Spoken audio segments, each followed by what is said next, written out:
Many people are already having trouble getting adjusted to the time change. I know I am. And now on top of all of that, the holidays are just another factor, and that can affect your sleep. Dr. R.V. Ghuge, joins us this morning. Good morning. Good morning. So, the holidays coming up this year, sometimes you can get, really behind on your sleep and it can affect you. How are some of those ways?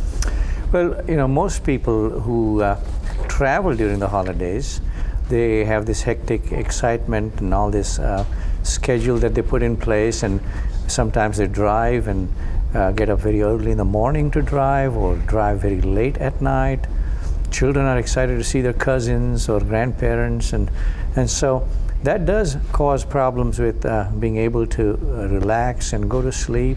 And then if you're sleeping in a bed that you're not familiar with, or sleeping in a hotel room or someplace like that, that would definitely impact how well you can sleep and how good you feel the next day. And now I know in a lot of adults that have sleeping problems, is this only affecting adults, or can this affect children as well? Oh, it affects adults and children alike.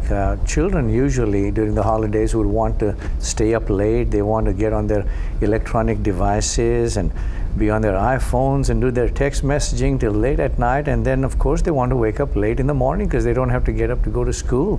So I think it's probably a very important thing to watch the children, and not only implement a physical curfew on when they get home, but older teenagers, probably a good idea to implement an electronic curfew on their devices. Well, I love the term electronic curfew. I have a problem with that myself. I always have my cell phone by my bed. It seems like it's always going off. What would you recommend would be a good time to just shut the cell phone off and not play on it?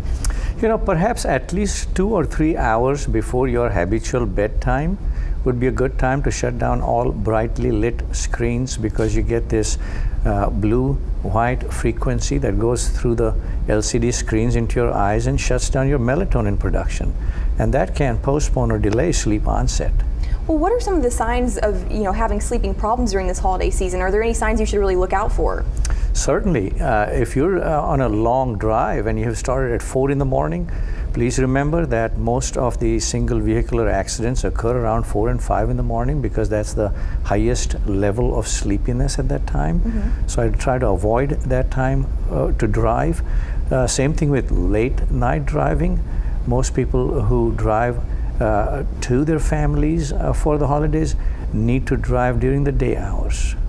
Well, now, what are some tips for keeping on the same sleeping schedule throughout this holiday season? Certainly, Rachel. I think that's a wonderful question. You do want to go to bed at around the same habitual bedtime you've had, mm-hmm. and then wake up at the same time that you normally wake up at.